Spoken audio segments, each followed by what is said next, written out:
Hello বন্ধুগণ, আসসালামু আলাইকুম। চলে আসলাম Patenga sea beach. Mymensingh railway station থেকে রাত 9:30টায় বিজয় এক্সপ্রেসে স্নিগ্ধা এসি সিটে মাত্র 906 টাকায় পৌঁছে গেলাম সকাল 7:30টায় চট্টগ্রাম রেলওয়ে স্টেশনে। স্টেশন থেকে বের হয়ে নাস্তা করে 6 নম্বর বাসে করে চলে আসলাম পতেঙ্গা বিচের কাছে।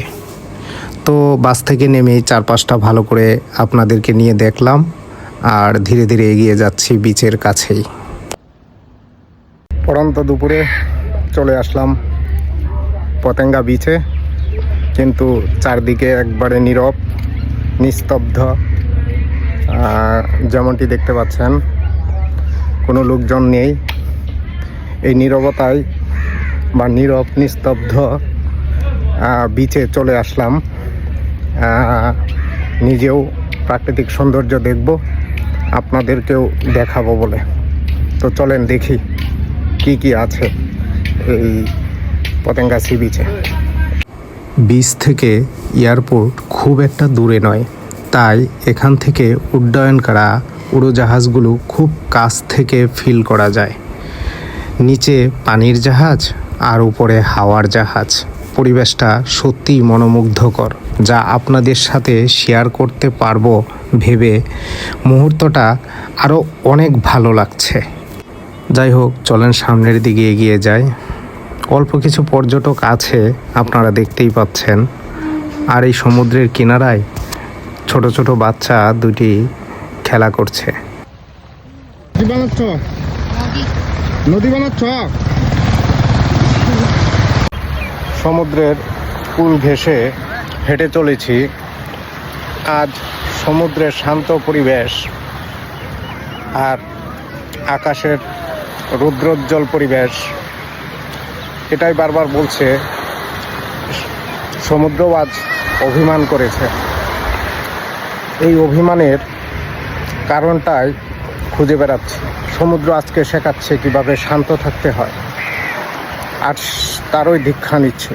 বন্ধুগণ, আবারও দেখেন একটি উড়োজাহাজ আকাশে ভেসে যাচ্ছে। নিচে শান্ত জলরাশির বুকে ভেসে আছে বিশাল পানির জাহাজ। মুহূর্তটা যেন থমকে আছে, একসাথে আকাশ ও জলের যাত্রা। সমুদ্রের ঢেউয়ে ভেসে সারি সারি জাহাজ, তারই উপরে নীরবে উড়ে যায় এক উড়োজাহাজ।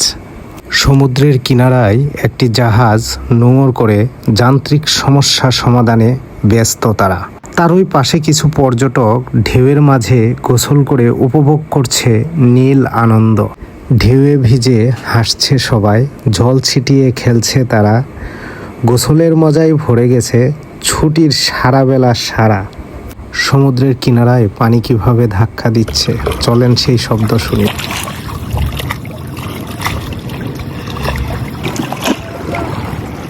প্রকৃতির লীলা খেলা দেখার শেষ নেই। অন্যদিকে কাক গোসল করছে প্রচণ্ড গরমে। সমুদ্রের কিনারায় ছোট ছোট ট্রলারগুলো তাদের দৈনন্দিন প্রস্তুতিতে ব্যস্তভাবে ছুটছে। কেউ জাল বাঁধছে, কেউ জাহাজ ঠিক করছে, যেন জীবন ধরে রাখতে চায় এই অনবদ্য প্রয়াস। দূরে মেঘেরা ভেসে যায় নীল আকাশে, আর ঢেউয়ের মৃদু স্পর্শ মনকে ছুঁয়ে যায়। প্রাকৃতিক এই নৈসর্গিক দৃশ্যের মাঝে আমি সামনের দিকে এগিয়ে যাচ্ছি। মুহূর্তগুলো চোখে বন্দি করছি, যেন স্মৃতির পৃষ্ঠায় রেখে দিতে পারি এই শীতলতা আর এই শৈল্পিকতা।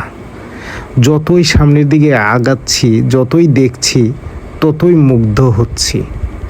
ভালো লাগছে, সত্যি অনেক ভালো লাগছে।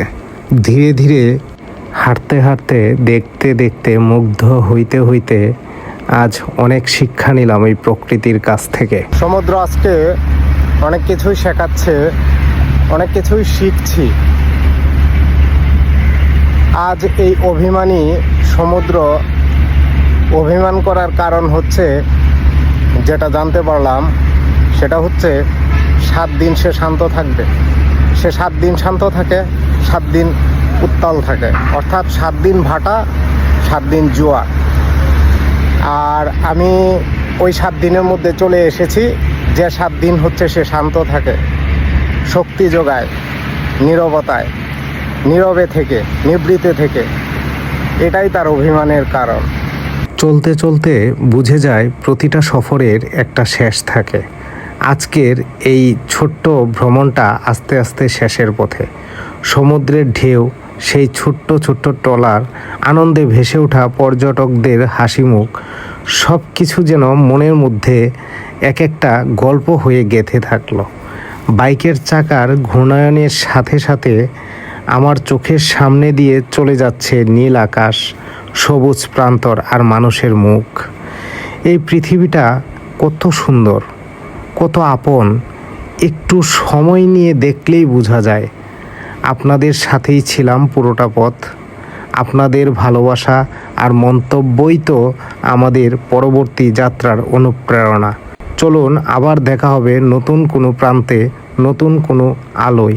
এই মুহূর্তগুলো যদি ভালো লেগে থাকে, একটা লাইক, একটা কমেন্ট আর একটা শেয়ার করে পাশে থাকবেন, সেই চাওয়াটুকুই রইল। ধন্যবাদ বন্ধুগণ।